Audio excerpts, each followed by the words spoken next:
ఓం నమ శివాయ. ఓం రుద్రాయ నమ. ఓం శ్రీ షిరిడి సాయినాథ్ మహారాజ్ కీ జై. ఏరా లలిత్గా ఏం మనిషిరా నువ్వు? ఇదొక బతికేనారా? బురదలో పంది దొరినట్టు నువ్వు గట్టిన ఉన్నట్టు రా. ఎన్ని మంచి విషయాలు చెప్పినా నీకు సేవకెక్కుతలేవేమరా నువ్వు? లోఫర్ నాయాల ఏమో వీడియోలు పెట్టావేమరా? సిద్ధగురు సంబంధించి ఇట్లా కామెడీ షార్ట్ ఫిల్మ్ చేసినావు. నీకేం తెలుసులా సిద్ధపురుషుల గురించి? సిద్ధపురుషుల గురించి తెలవాలంటే ఫస్ట్ వాళ్ళకి సంబంధించిన జీవిత చరిత్రలు చదవాలరా. ఓ రామకృష్ణ పరమహంస, వివేకానంద, మెహర్ బాబా, రమణ మహర్షి ఇలాంటి సిద్ధపురుషుల జీవితాలు చదివితే వాళ్ళ యొక్క జీవితంలో ఉన్నటువంటి నిగూఢ తత్వము, తర్వాత వాళ్ళకి సంబంధించినటువంటి రహస్యాలు, మానవ మాతృలకు అర్థం కానటువంటి విషయాలు దాంట్లో ఉంటాయిరా. సిద్ధపురుషుల జీవితం చదివితే తెలుస్తుంది నీకు. బురదలో పంది బొర్లుతుంది, నువ్వు ఉన్నావు. దాని బతుకు అంతే, నీ బతుకు అంతే. నీతో వలసేందుకు అది కూడా ఫీల్ అయ్యేటట్టుంది. వేస్ట్ నాయాల. ఏం మెరకరా సిద్ధగురువు గురించి? పొద్దున లేస్తే ముందర స్కానర్ పెట్టుకుని అడకపోతే నీకు బతకలేదు. నీ నోట్లకు నీ కడుపులకు ముద్ద దిగదు నీకు స్కానర్ పెట్టుకోకపోతే. అదొక బతకనారా? ఏం మంచిగా ఉన్నాగా అడ్డదిట్టంగా ఏమైనా కష్టం చేసుకొని బతుకు. నీతి నియమాలు లేకుండా ఇట్లా ముందర స్కానర్ చూపించుకుంటా సహాయం చేయండి అని చెప్పేసి బతుకుతున్నావు. బిచ్చప్నాయాలా?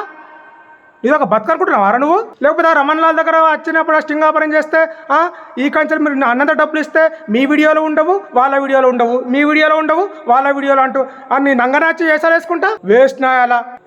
ఏం మాట్లాడుతున్నావు నువ్వు? సిద్ధత్వం గురించి నీకేమన్నా ఎరుకా? ఏం తెలుసురా నీకు? మందు తింటారు మందు తాగుతారు అంటావు. మరి గ్రామ దేవతలకు నైవేద్యం పెట్టేటప్పుడు ఏం చేస్తారా? పప్పాన్నం పెడతారా గ్రామ దేవతలకు నైవేద్యం పెట్టేటప్పుడు? మరి రమణేశ్వరంలో గ్రామ దేవతలు ఉన్నారు. ఎల్లమ్మ తల్లి, పోలేరమ్మ తల్లి, పోషమ్మ తల్లి, మారమ్మ తల్లి బరాబర్ ఉన్నారు. ప్రతి ఒక్క గ్రామానికి గ్రామ దేవతలు పెట్టుకోవడం అనేది ఒక ఆనవాయితీ ఉన్నది. లోఫర్ నాయాల తెలియదా? ప్రతి ఒక్క ఊరికి గ్రామ దేవత ఉంటుంది అనేది. గ్రామ దేవతలు అంటే ఎవర్రా? పార్వతి మహాదేవ్ అమ్మవారి నుంచి వచ్చిన వాళ్ళు. వాళ్ళకేం నైవేద్యం పెడతారు? తెలియకపోతే ఊర్లలోకి పోయి కనుక్కో. అవులే పెద్ద చెప్పొచ్చిండు. గ్రామ దేవతలకు మాంసాహారం నివేదన చేస్తారు, కళ్ళు నివేదన చేస్తారు, లేకుండా మద్యం నివేదన చేస్తారు. ఆ నివేదన చేసిన దాన్ని మనం స్వీకరిస్తాం. అది ఆచారం ఉంది మన హిందూ సాంప్రదాయంలో. తెలియదు? అవులే నీకు? ఆ గురువు మాంసం తింటారు, తర్వాత మందు అవతరం మాట్లాడుతున్నావు. మన సమ్మక్కసారక జాతర జరిగింది. అక్కడికి పోయిన వాళ్ళు అందరూ మొత్తం కోళ్ళు గొర్రెలను కోసుకున్నారు, మందు తాగిర్రు. తప్పంట? అవులే అది మన హిందూ సాంప్రదాయంలో ఉన్నది. బిచ్చపనాయాల.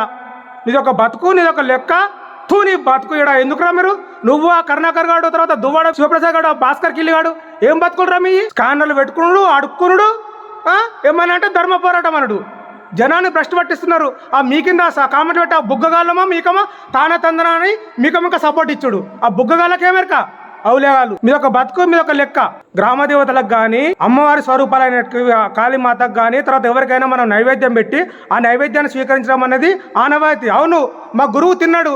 ఆయన పీఠాధిపతి స్థానంలో ఉన్నా కూడా ఆ పీఠాధిపతి అనేటువంటి ఆ యొక్క స్థాయిని ఆయన దాని నుంచి దిగివచ్చి ఒక సామాన్య భక్తుడిలాగా, ఒక సామాన్య మానవుడిలాగా అమ్మకు తగ్గ తల్లి నీ యొక్క నైవేద్యం, నీ ఇచ్చిష్టం ఏదైతుందో నేను స్వీకరిస్తున్నాను తల్లి అని భక్తితో ప్రేమతో స్వీకరిస్తాడు మా గురువు. అల్లేం దాపరికం ఉంటే మా గురువు చేసేది. మా గురువు చెప్పేదే చేస్తాడు, చేసేదే చెప్తాడు.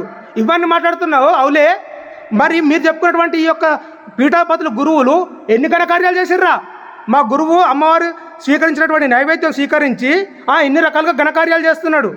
కరోనా టైంలో గ్రామ దేవతలను పెట్టిండు. గ్రామ దేవతలు పెట్టిన తర్వాత వాళ్ళకి ఎప్పుడెప్పుడైతే ఆరాధన జరుగుతుందో వాటికి అమ్మవారికి నైవేద్యం చేస్తాడు. నైవేద్యం చేసిన తర్వాత దాన్ని స్వీకరిస్తాడు. ఆ కరోనా అప్పటి నుంచి ఋషిలింగాలు పెట్టిండు.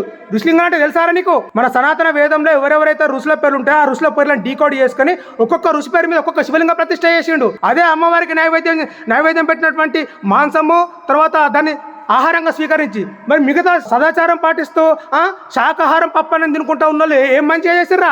ఏం ఘనకార్యాలు చేసిర్రా మీరు? వాళ్ళు ఏం ఘనకార్యాలు చేసిర్రు చెప్పరా? అవులే ఏమనంటే బాబా ఫకీర్ అంటావు. నేను మొన్న న్యూస్లో చూసిన, ఎవరో మన శంకరామనాయ పీఠాల గురువు అంట పోయి ఆ బాబా టెంపుల్ చుట్టూ ప్రదక్షిణ చేసి అక్కడ అనుష్ఠానం చేసుకున్నాడంట.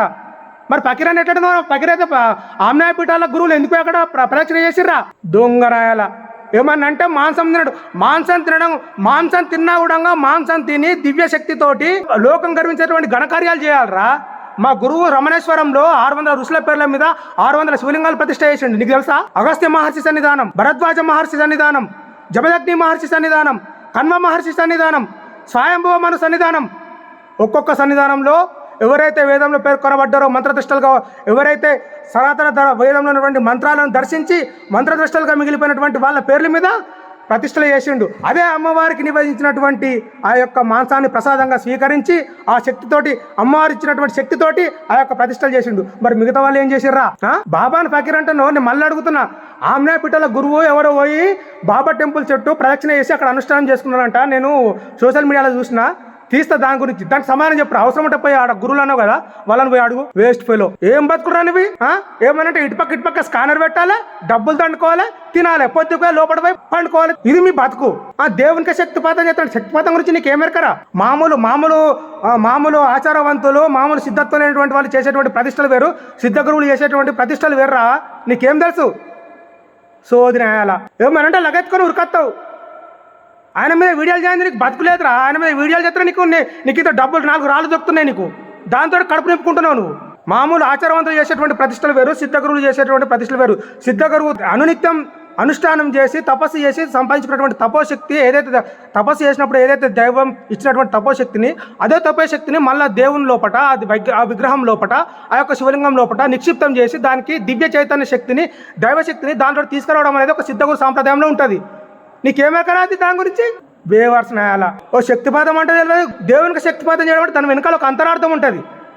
ఆయన కష్టపడి సంపాదించుకున్నటువంటి తపోశక్తిని, దేవుడిచ్చినటువంటి తపోశక్తిని మళ్ళీ ఆ యొక్క విగ్రహంలో పెట్టి తను త్యాగం చేయడం ద్వారా ఆ విగ్రహం లోపల ఒక అత్యద్భుతమైనటువంటి దైవశక్తిని తీసుకురావడం జరుగుతుంది. మరి అక్కడ కామాఖ్య టెంపుల్లో మరి అక్కడ బలిచ్చి అక్కడ అమ్మవారికి నైవేద్యం పెడతారు కదా, అమ్మవారికి నైవేద్యం పెట్టి మరి ప్రసాదంగా స్వీకరిస్తారు కదా, అది తప్ప? మరి అవులే పెద్ద చెప్పచ్చినావు. ఆ కాళీమాత మందిలో కూడా, అక్కడ కలకత్తా కాళీమాతలో కూడా కాళీబొగని నైవేద్యం పెడతారు. చూడు, మాంసాహార నివేదన అనేది హిందూ సాంప్రదాయంలో ఉన్నది. దేవత సమర్పించిన తర్వాత తను గురువు అనేటువంటి స్థాయి నుంచి దిగి వచ్చి ఒక సామాన్య భక్తుల్లాగా అది స్వీకరించడం అనేది మా గురువు యొక్క గొప్పతనం. అది స్వీకరించాడు, అమ్మవారి యొక్క అనుజ్ఞ పొందాడు. ఆ చైతన్య రథయాత్ర అనుకుంటా విధుశేఖర భారతీ స్వామితో మీరు అంతా కలిసి ఫోటోలు దిగురు గారు. అవి వచ్చినాయి, చూసినాం మేము కూడా.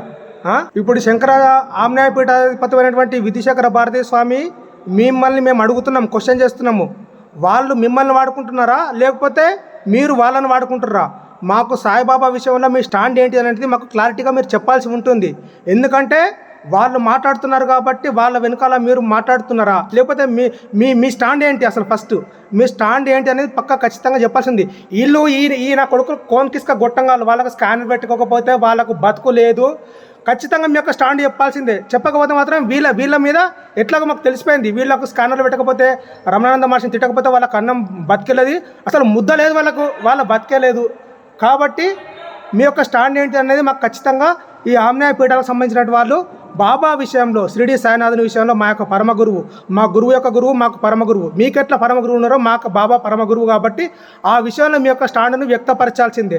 వ్యక్తపరచకపోతే మాత్రం ఖచ్చితంగా మీకు సంబంధించినటువంటి మీ మీద కూడా వీడియోలు వస్తాయి త్వరలో. అది కూడా మీరు గుర్తుపెట్టుకోవాలి. ఆమ్నాయ పీఠాల పీఠాధిపతులు, అది విషయం. ఓం నమ శివాయ, ఓం రుద్రాయ నమః.